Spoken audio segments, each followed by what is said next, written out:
those who are not successful think if you read 10 points in a book, you're going to be successful.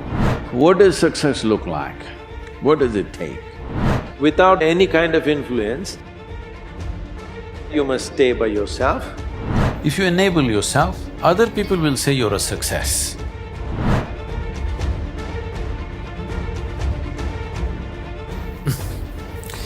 If there were tips for success, everybody would have been successful. There are no tips for success. Hands on, you got to do a million things.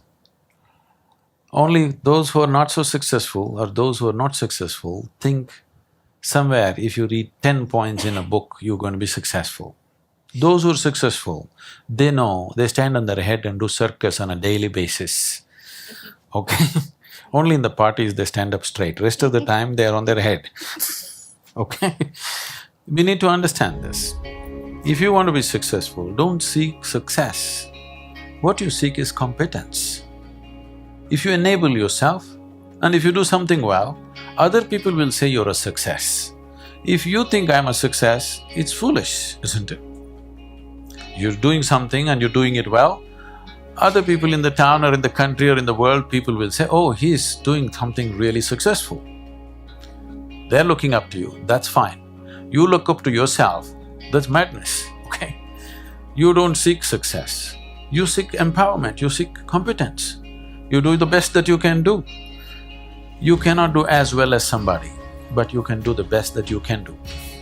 So if you do your best, if your best is good enough, world will recognize. If it is not, you will be happy.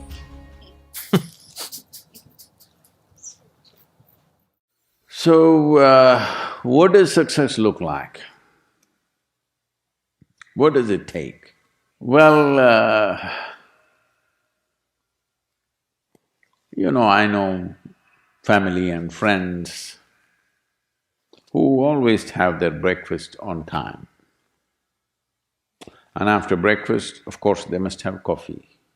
After coffee, of course, they must light up a cigarette and sit there nicely because they're trying to become peaceful.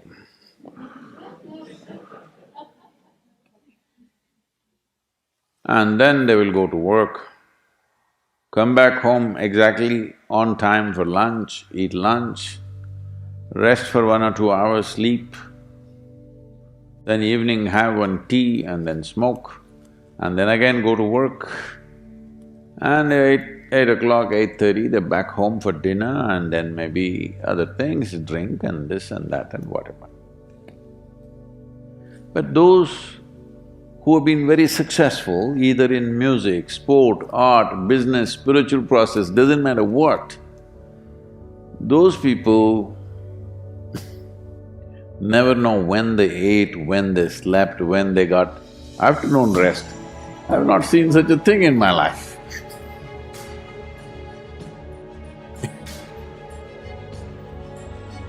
So, those who are committed to being successful with whatever they're doing, one important aspect of their life is they're not settling down wherever it's a bit comfortable. Because comfort will happen when they lower you to in the grave, very comfortable you are, Right now, it's about ensuring that there is profoundness of experience and there is impactfulness of activity. Because if they had given you a limitless amount of time, you could do all those things, nothing wrong, I'm not against them. But they gave you such little time with such tremendous potential of being human, that's the problem. For every one of you, your life is precious, isn't it? It's a precious life. If something is precious, where do you want to invest this life? Because what you call as my life is just a certain amount of time and energy, isn't it? Yes? As you sit here, your life is ticking away or no? What is ticking away is not time, what is ticking away is your life. Yes or no?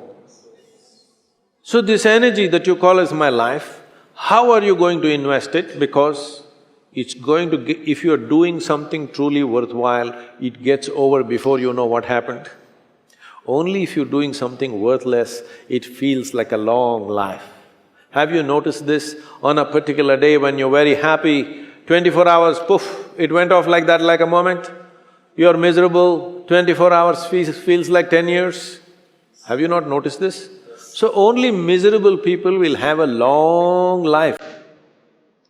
Joyful people, life goes away like that, as if it's a couple of days. It passes away like that if you are creating what you really care to create. So, one thing that every young person should do is, without the influence of the peers of your own age group, without the influence of your professors and your parents, without any kind of influence, somewhere you must stay by yourself, at least for 2-3 days, and look at it. What is it that I want to invest this precious life into?